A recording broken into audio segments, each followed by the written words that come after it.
What up, what up? It is your boy, Mr. Vinny Dangerous, and I am back with the 6th episode of the Dangerous Minds podcast.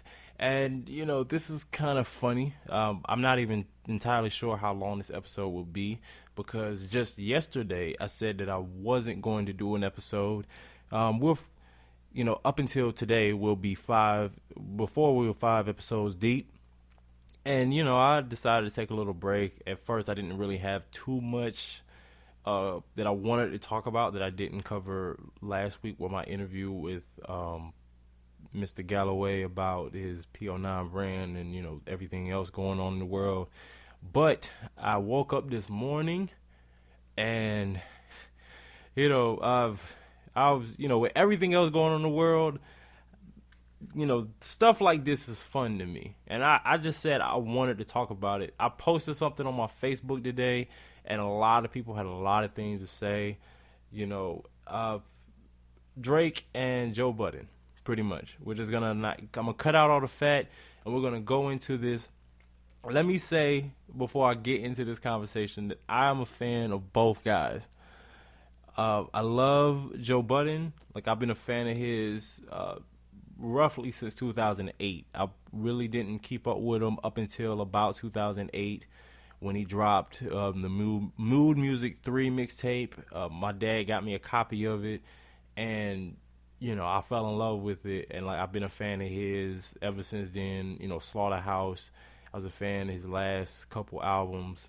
I wasn't really a fan of No Love Lost, but, I mean, from 2008 to 2016, and I only have one project that I can't, that I can't really fuck with, then you obviously are somebody that I fuck with, you know, musically anyway. And, you know, I could say that that's one of my biggest inspirations with music. Like, I've, you know, ever since taking a listen to what he does and everything, as far as, like, being open, but also being, like, you know, because up until that point, before Drake and before even when I heard 808s and Heartbreaks, I didn't really hear too many rappers decide to leave themselves vulnerable in their music and still remain, like, you know, a man at the end of it.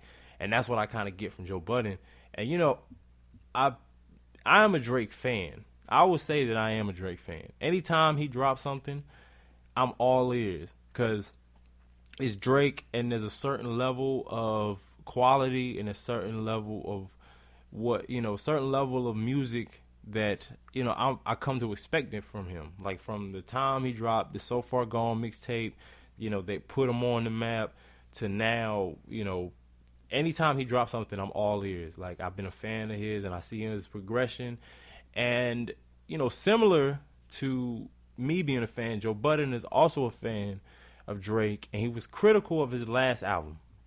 Now, I was going to do a podcast episode a while back, but some other things. But one of the topics I wanted to talk about after the freshman cover was, like, my biggest disappointments of this year, which I might do that later in the year. That might make more sense to keep them, you know, keep a list and then put it at the end of the year. But one of my biggest disappointments was the Views album. I was very disappointed in that album. Like, any other Drake album, you know, old up until this one came out, I could play them all back. Even Thank Me Later, there's some songs on that album that I can go back to and it's like instant replay. There's songs on Take Care and Nothing Was the Same, and If You're Reading This, It's Too Late, What a Time to Be Alive. Like, anything that Drake has put his hands on, for the most part, has replay value, with me at least.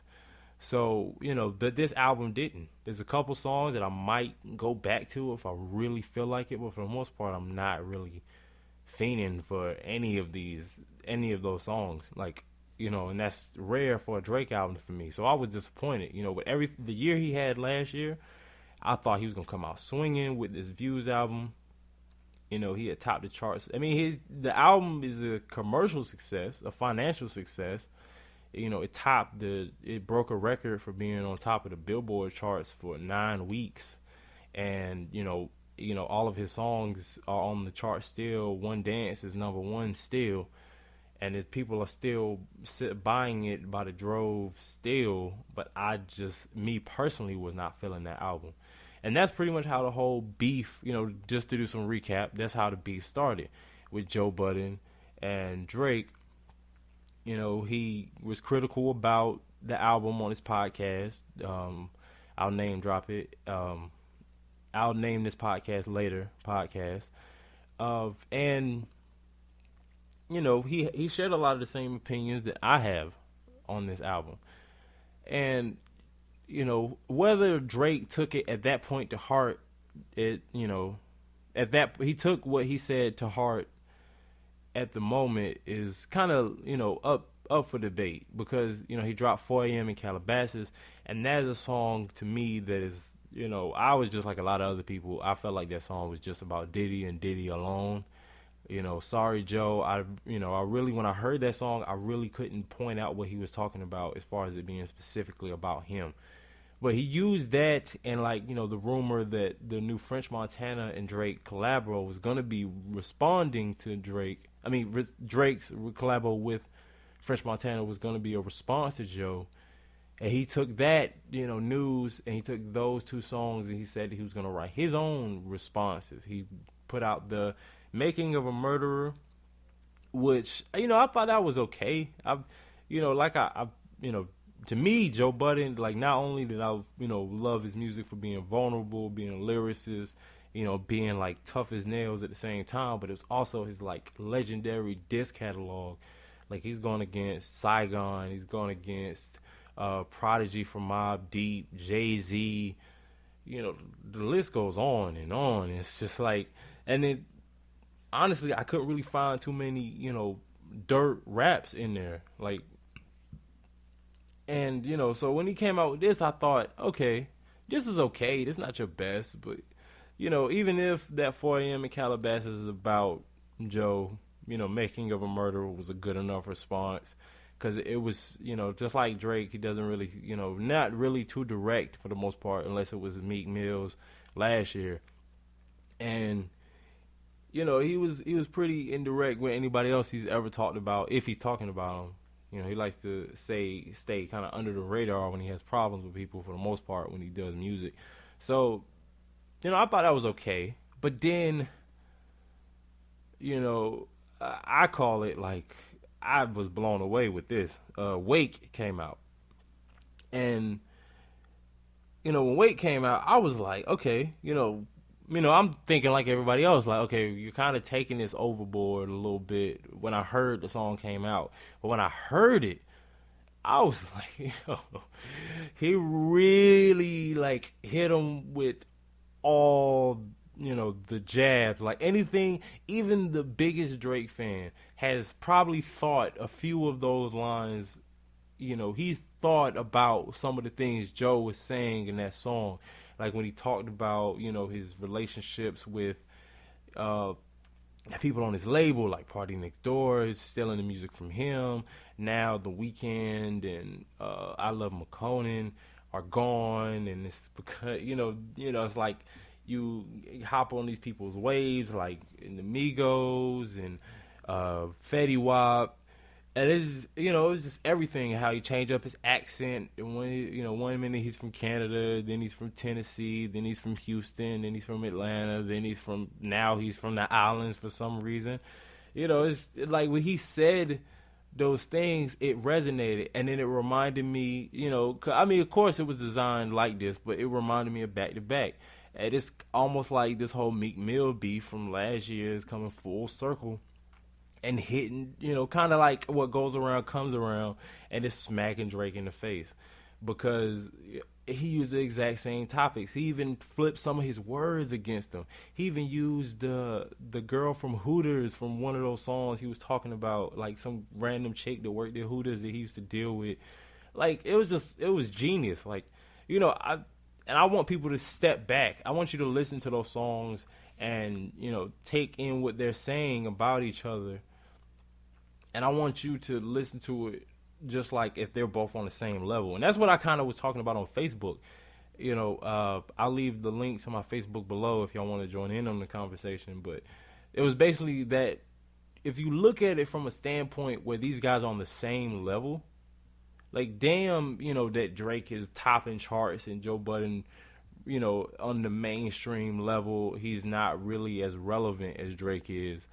Just look at it from okay, Drake and just think about if they both came in at the same time and they're both on the exact same level, and this is just a sparring match between two, you know, lyrical guys. Because like people say that Drake is not a rapper. Drake is a rapper. He may be a pop artist to a lot of people, but he is known as a rapper. He is not under the pop category when you look on iTunes and Spotify and all these other places when you go to look up this man's music. He is under the hip hop and rap category. He's even more under the hip hop and rap category than you will find him in the R&B category, even in songs when he's singing, because he is primarily a rapper. Majority of his albums are rap albums. So when people try to say that to defend Drake in this whole situation, you can kill that. That does not apply here. That does not apply here at all. Because then you wasn't saying this last year when he was going after Meek Mills. That's why I'm saying this whole situation just kind of seems like, you know, almost like karma for the whole Meek Mill situation. You know, but anyway, let's move forward. Then Drake decides to, you know, say something. You know, the song that was rumored to be about Joe Budden is undeniably about Joe Budden. If 4 a.m. in Calabasas has a little hint of something that he might be going after Joe Budden about, this was a full blatant response. Now, remember last year, because I keep saying that it's like, you know, an eye for an eye kind of situation, that Drake decided to, you know, Drake dropped the two songs. He dropped Charged Up, then he dropped Back to Back right after Charged Up, right before Meek Mill could respond. So everybody was waiting on Meek to respond. And when Meek responded, it was not hot. It was a terrible song. His disses were more personal than kind of like, you know, something that people can really relate to. So even if they were like, you know, really hits to the gut, nobody but, you know, their inner circle would really know. It was just all bad. And then the song sounded like a mess. It sounded like you know, just a bunch. You know, there's a lot of things about that. Like, it has no replay value back to back with songs that they could, even if it wasn't a diss track, they could put it, you know, in rotation at a club or something. So it just made Meek look bad. And this is what this song sounds like to me. I mean, it's a club song, so it's not like it's not like it's a bad song, but as a diss, and especially after Wake, like that No Shopping's verse with French Montana is horrible. It's not even like a good diss verse. It's not a good verse. It's like, it's bad. And I don't care what anybody says. Like, when somebody holds a mirror to your face and he exposes you, like, he pretty much put all of your flaws out on the table and smashed them with a hammer, and you're going to come back with the same old one-hit wonder joke, which, I mean, at this point, Pump It Up is about 13 years old, maybe even older than that, and that's always been, you know, the quickest comeback for people. I mean, he could have even said something about him being on reality TV. He could have been saying something about how Tahiri left him, you know, standing, you know, left him looking crazy when he tried to propose to her in the middle of Times Square. You could talk about a lot of things, and you decide to go for the 14-year-old joke, and then you tried to, you know, joke about how your ex-girl gave me head, so I pumped it up. Had a good head on her shoulder, so I pumped it up. So in my mind, I'm just sitting there like, that was all you had. Yeah. And that's why I couldn't respect it. And then Joe Budden came back again. At that point, to me, he won. Like, if this was, you know, if people was really keeping score, if people was really paying attention to this, you know, sparring match, like they, you know, looked at the whole Meek and Drake situation, you have to say that Drake lost this one. Drake lost this one. Like, there's no denying it. When you look at it from a rapper standpoint, like, forget the charts, forget how much money this person's worth versus this person's worth, you know, how relevant you say one is over the other. Look at it from an artist standpoint. There is no way in hell you can look at me and tell me that Drake won this at all. And, you know, my brother is a big Drake fan. And there's no way you're going to be able to tell him anything bad about Drake. But in this instance, I asked him today, how did he feel about Drake's response? And then turn around and I know he heard the Afraid by Joe Budden today, which he dropped last night, almost immediately after the whole, Fresh Montana track came out. And my brother even says it, like, yo, Drake did not win that one, period. And, because so, like, I just mentioned it, he came out with the Afraid track. And that's when, Wake was already a death blow to me, but it was kind of like he just hopped on top of him in a fight and just smashed his face in. He's already knocked out, but you just keep smashing his face into the ground. He came out, the first thing you hear when you turn that song on is Drake, like, I think it was from the, what's that song called? It's on the Thank Me Later track. I think it's Resistance. I might be saying it wrong. Somebody can comment and correct me if they want to. But he sampled his voice, like, what am I afraid of? This is supposed to be what dreams are made of. And I was like, oh, he didn't. He pulled, like, oh, man, he pulled like a Jay-Z move when Jay sampled Nas. And he didn't even sample it from for the diss track itself, but he sampled it in the, he used the fact that he sampled his voice and, Nas didn't get paid for it as a way to, fire back at him on Takeover. But I call that a Jay-Z move. He flipped your own words against you again, but this time had you on the song with him. Oh, oh man, it's ugly for a Drake fan right now. Like, the people that are calling Joe old, that are calling him irrelevant, that's calling him a vulture, trying to pick at a situation to make himself relevant again. Like, it'd be different if he wasn't hot. Like, these songs are not just great diss songs. They are good songs. They have the same replay. I've played them back 100 times. And it's not just because I'm a Joe Budden fan. Because when Joe Budden drops something that I don't like, I call it out and I don't listen to it. But these songs right here, like, play them all in a row. He is smashing Drake. He is destroying this man. And it's not gonna make a difference as far as how popular Drake is. It's not gonna make a difference about whether he charts the top the charts or not. It's not gonna make a difference. He's gonna come out with another album. He's gonna come out with another song, another mixtape. He's gonna come out with another video. It's gonna go viral. He's gonna do. There's nothing about this whole situation that's gonna damage Drake as an artist, but as a rapper, I can't take him seriously anymore. Like, him as an entertainer is one thing. I will still listen to the next Drake album when it drops, because I'm gonna see if he can at least give me something a little bit better than Views. But as a rapper, if he ever gets into another skirmish with another rapper, I can't take him seriously at this point, because like I said with the whole Meek Mill situation, the funny thing is, all these things that people are hurling at Joe Budden about this whole Drake thing, nobody was saying the same thing in 2015 when it was Drake and Meek Mills. And yeah, Meek was not as big of an artist as Drake. You just have to be completely honest, and he still isn't. But at that time, he wasn't either. They were associated because Meek dating Nicki, and Nicki's close to Drake. Did I say that right? Yeah, whatever.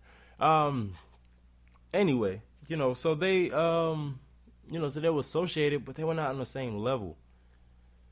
Like, Meek's album was number one because there was no other albums that came out around the time that he dropped his album. I think it was like, he stayed on top of the charts like a couple weeks, and then he got knocked off by Future's album, or it was somebody else's album. It was somebody's album that knocked him off, because all it took was somebody else to drop an album, and he wouldn't have been on the top of the charts. And so, what's the difference? As this is fun to me, and that's why I wanted to speak on it, because I love hip hop, and one of the things that I feel like is missing from hip hop, because people feel like they're too big to do this anymore, is these kind of lyrical spars. Like, it doesn't have to turn into violence. It doesn't have to be about how you go kill the other dude or, whatnot. But when somebody calls you out about your skills, when somebody calls you out to see if you got a ghostwriter and you really write your rhymes, or they call you out to see how authentic you are you really living the lifestyle that you portray in your music, and you're ready to respond, if you keep it on wax, what's wrong with that? What's wrong with when Jay went against Nas? What's wrong with when Kumo D was going against LL Cool J? What was wrong with Boogie Down Productions going up against, MC Shan?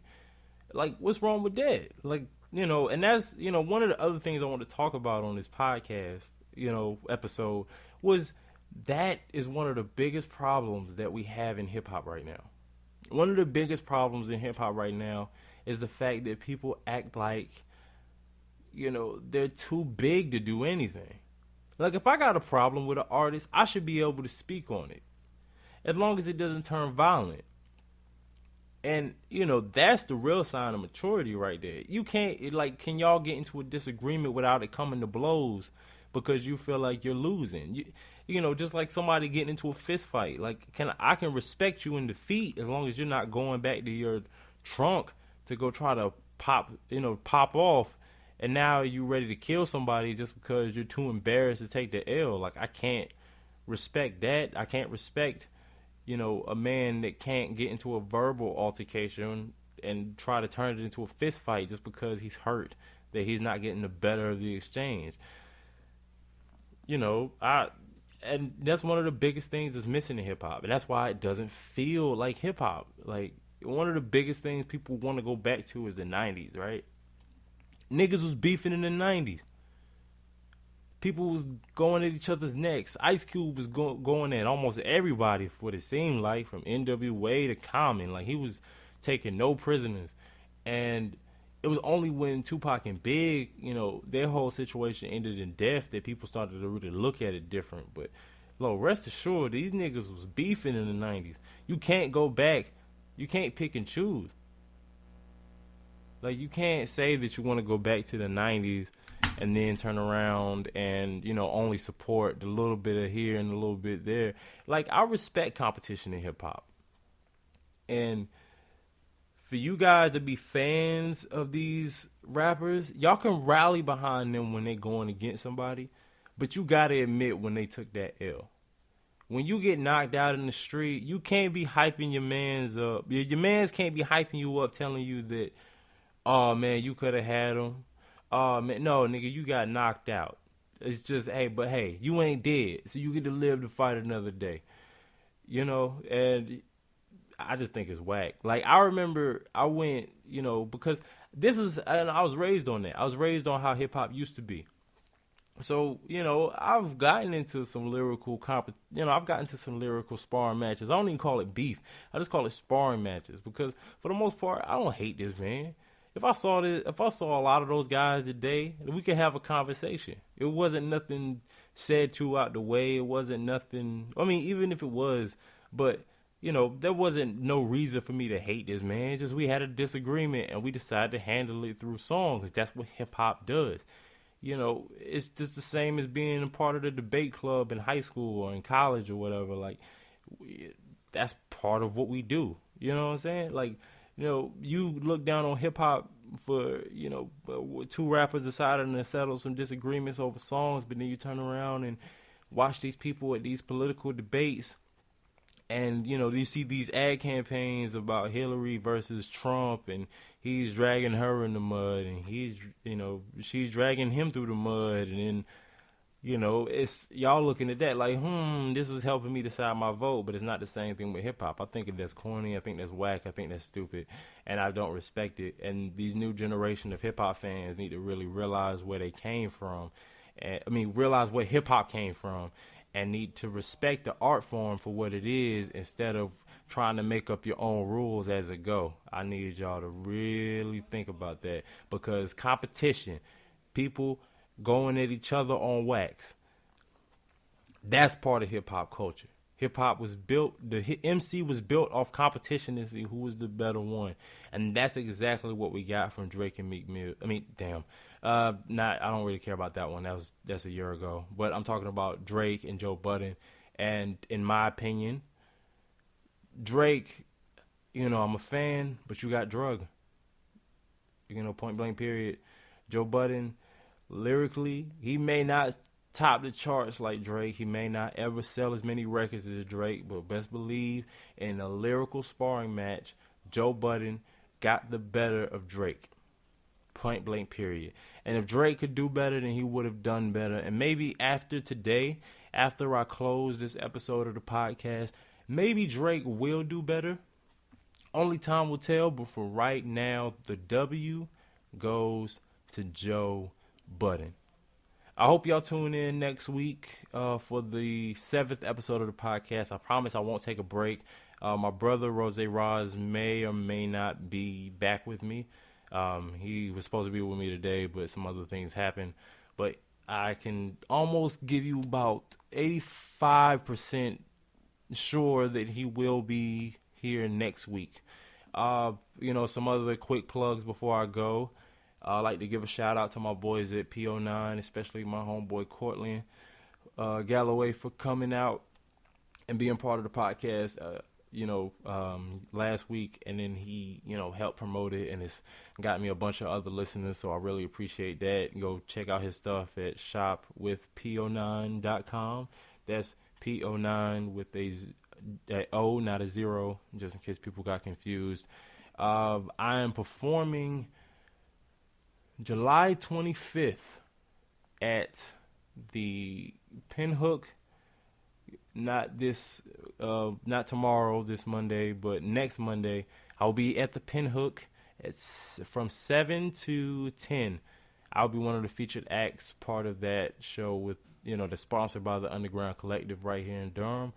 And I should have some more details on another show that I'm putting together next month.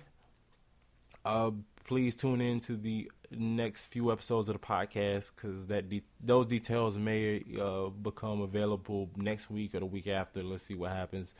And for anybody that's not subscribed to my email list, this Friday I will be launching a contest, and the contest winner will get a gift card for an undisclosed amount. I haven't decided yet.